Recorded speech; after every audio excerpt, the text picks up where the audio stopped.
des enfants qui partent en colonie de vacances à la mer ou à la montagne. Eh bien, depuis 9 ans, il y a des jeunes qui viennent à Orléans pour une colonie de mathématiques. Ça s'appelle le Centre gallois et c'est unique en France. Ça s'adresse à des jeunes, à la fin de leur classe de seconde, qui viennent pendant une semaine en immersion complète avec des chercheurs de mathématiques. Alors, vous vous demandez peut-être, qu'est-ce qu'ils ont fait pour être punis comme ça? Eh bien, pas du tout. Ils viennent de leur plein gré. Ils et elles passent une semaine extrêmement intéressante et à la fin de la semaine, ils repartent avec plein de belles idées mathématiques et des regrets que ça soit déjà fini.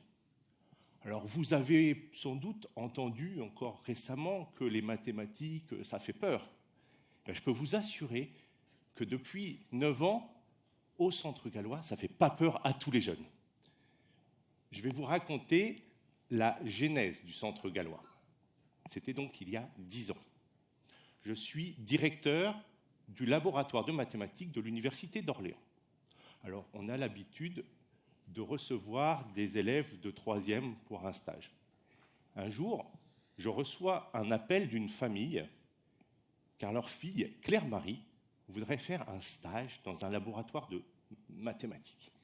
Et eux, ils ne voient pas trop ce que c'est un laboratoire de maths. Et donc, avant de laisser leur fille passer une semaine dans un endroit aussi étrange, ils veulent me rencontrer.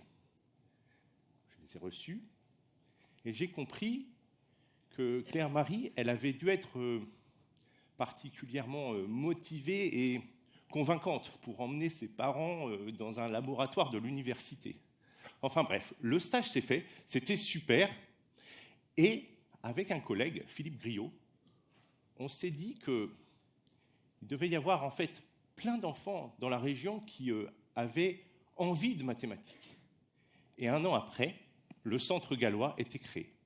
Et en fait, c'est pour partager cette passion pour les mathématiques que je suis ici aujourd'hui avec vous. Alors, j'en vois qui sont plongés sur leur téléphone.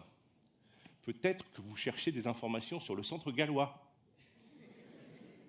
Alors, gallois, ça n'a rien à voir avec le Pays de Galles ni avec France Galles. Je vais vous aider. Ça s'écrit avec un seul L. Oui, c'est le nom du célèbre mathématicien Évariste Galois. Évariste Galois, un héros mythique des mathématiques du XIXe siècle. Et ça pour plusieurs raisons. Premièrement, il est mort très jeune, à 20 ans, des suites d'un duel galant. Ensuite, il était engagé politiquement. Ça arrive parfois à des mathématiciens français les plus brillants. Et puis, et surtout, il a apporté des nouvelles idées très puissantes et profondes pour les mathématiques, qu'on appelle la théorie de Galois. Ah oui. La théorie de Galois, elle a été pas facile à comprendre. D'ailleurs, l'article de Galois le plus important, il a été publié 14 ans après sa mort, grâce à Joseph Liouville. Il l'avait envoyé au grand savant Denis Poisson, qui n'avait pas vraiment compris l'intérêt, la puissance de ses idées. Bon, pour la défense de Denis Poisson, les idées de Galois étaient vraiment révolutionnaires. Il était anarchiste. Et puis, bon, c'était pas très bien rédigé. Enfin bon, voilà, maintenant vous connaissez un petit peu Évariste Galois, et ça me fait vraiment très très plaisir. Parce que, comme on dit en mathématiques, nul n'est censé ignorer Galois.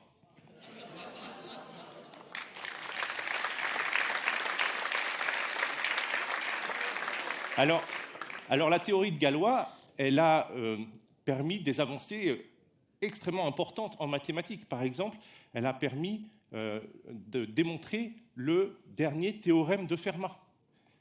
Fermat avait énoncé ce théorème il y a plus de 300 ans, et paraît-il, il n'avait pas la place dans la marge pour écrire la démonstration.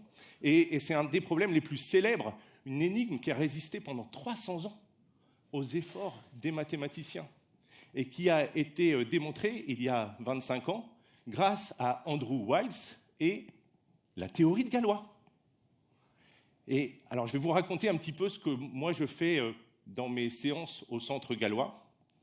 Donc, pendant 2 heures, je parle aux enfants de seconde de nombres binaires et de la base 2, de codage, etc. En fait, je parle du lien naturel entre les mathématiques et l'informatique. Alors, en informatique, on sait bien que c'est des 0 et des 1. 0, 1, base 2. Eh bien, en mathématiques, c'est la même chose. En fait, en mathématiques, une proposition mathématique, elle ne peut être que vraie ou fausse. Il n'y a pas de troisième voie. C'est ce qu'on appelle, c'est un principe fondamental de la logique qu'on appelle le principe du tiers exclu. Et c'est extrêmement important parce qu'une fois que quelque chose est vrai ou qu'il est faux, comme 0 et 1, eh bien c'est vrai pour l'éternité. Plus longtemps que la durée de vie d'une tablette en marbre dans laquelle on pourrait graver ce résultat. Alors, pour montrer que quelque chose est vrai, on utilise une démonstration, une preuve. Et pour montrer qu'un résultat est faux, on utilise, par exemple, des contre-exemples. Alors, ça ne veut pas dire que les choses sont simples, hein, et il y a plein de résultats dont on ne sait pas encore s'ils sont dans la catégorie vrai ou faux. Par exemple, le théorème de Fermat, il est resté dans le statut qu'on appelle de conjecture pendant 300 ans, jusqu'à la démonstration par Andrew Wiles, il y a 25 ans. Mais donc le travail du mathématicien, c'est de démêler le vrai du faux. D'une certaine façon, matheux, c'est chasseur de fake news.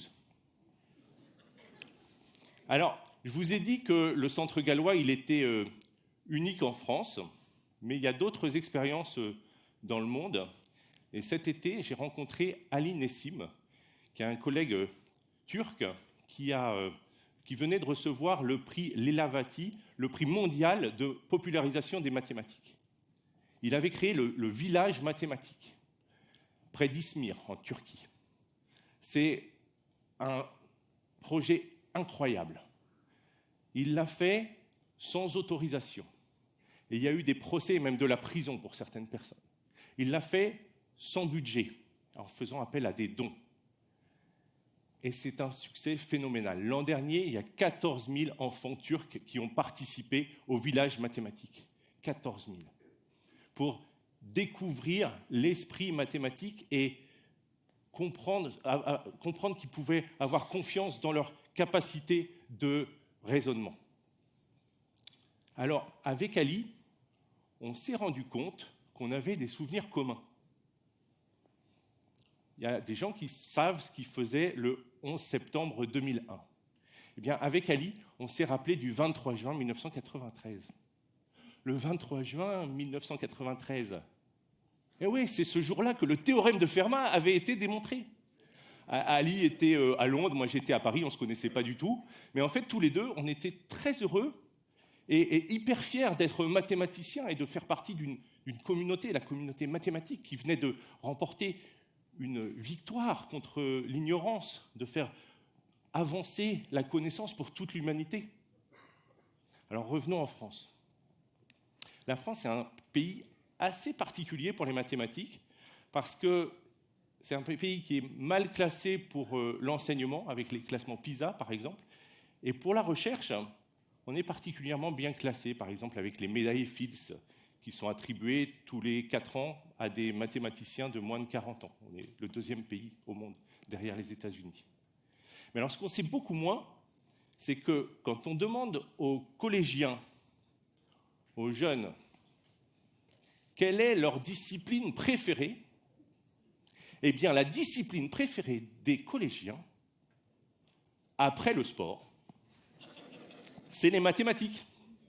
Alors moi, quand j'étais au collège, je ne savais pas qu'on pouvait faire de la recherche en mathématiques, et d'ailleurs, j'aurais pensé plutôt faire de l'architecture. Mais quelques années après, un prof m'a expliqué qu'en faisant des mathématiques, ça me permettrait de travailler dans des domaines très divers. Et je l'ai cru. et ça fait 25 ans que je fais des mathématiques. Eh bien, je ne regrette pas du tout. Je ne regrette pas du tout parce que ça m'a permis de travailler dans des domaines extrêmement variés. J'ai travaillé avec des physiciens des plasmas spatiaux qui s'intéressent aux aurores boréales. J'ai travaillé avec des économistes qui s'intéressent à la répartition des richesses et des collègues italiens. J'ai travaillé avec des astrophysiciens qui s'intéressent aux trous noirs, avec des spécialistes des matériaux qui s'intéressent aux milieux granulaires.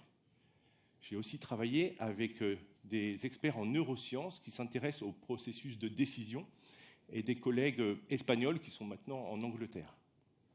Et tout ça avec mon sujet de recherche mathématique, les équations aux dérivées partielles non linéaires hyperboliques. Désolé.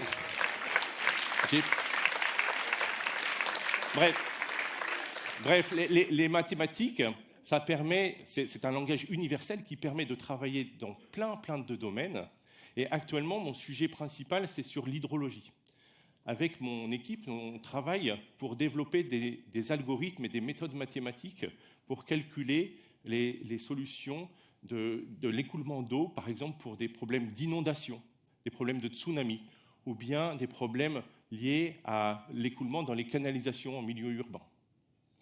Et c'est des équations qui ont été proposées par Adhémar Barré de Saint-Venant il y a plus de 150 ans, et on continue régulièrement d'améliorer les méthodes pour les rendre plus précises, plus rapides, pour mieux prédire les inondations, comprendre l'effet de l'urbanisation, par exemple. Et actuellement, là, on a un projet qui commence avec la Chine pour comprendre le phénomène de sédimentation dans les canalisations. Donc l'idée, c'est d'essayer de prédire où et quand un tuyau va se boucher, de façon à pouvoir intervenir avant. Ça s'appelle la maintenance prédictive. Donc vous voyez, c'est quand même très concret. Hein. Bon, si vous avez des canalisations bouchées chez vous, appelez plutôt un plombier, hein, quand même.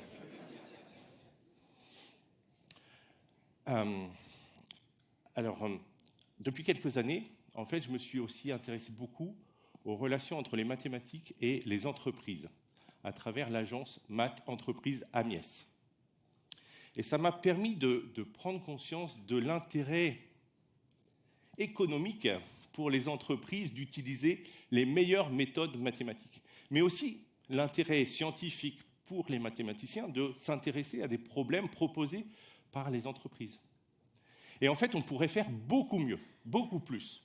Pour ça, il faudrait être plus nombreux. Il faudrait qu'il y ait plus de jeunes qui s'intéressent aux études mathématiques ou scientifiques en général, et que plus de gens se forment tout au long de la vie pour profiter des opportunités qui sont liées à la révolution numérique, au big data, à l'intelligence artificielle, les objets connectés, etc. Et à Orléans, on a créé un projet l'année dernière qui s'appelle ICONE, Institut Convergence Orléans Numérique. ICONE, tout un symbole. Le projet ICONE rassemble les étudiants, les chercheurs, les entreprises qui s'intéressent au numérique. Et pour vous donner juste un seul chiffre, la lettre d'information qui s'appelle ICONE News a plus de 1800 abonnés, peut-être même quelques-uns dans la salle. On a aussi créé une formation qui s'appelle la Graduate School Orléans Numérique, qui permet aux étudiants de l'Université d'Orléans en master ou en doctorat de se former pour devenir data scientist. Mais en fait, il y a énormément de possibilités, de moyens de se former. Et rien qu'à Orléans, en 2018, il y a eu une centaine d'événements au Lab O ou sur le campus de l'université. Il y a des livres, il y a des vidéos, des cours en ligne. Il y a énormément de possibilités pour se former aux mathématiques. En fait, apprendre, comprendre ou découvrir les mathématiques, c'est un petit peu comme participer à la construction de barricades contre l'ignorance dans le cadre de la révolution numérique, en étant du côté de la science et de la vérité. Et je suis persuadé que parmi les enfants qui viennent au centre gallois ou au village mathématique en Turquie se trouvent les Gavroches de cette révolution. Les mathématiques, Elles sont partout, mais on ne les voit pas. Elles sont vitales, mais elles sont invisibles. En fait, les mathématiques, c'est l'oxygène du monde numérique. Alors la prochaine fois que votre smartphone vous donnera une information utile, pensez que vous venez de recevoir une belle bouffée de mathématiques. Merci.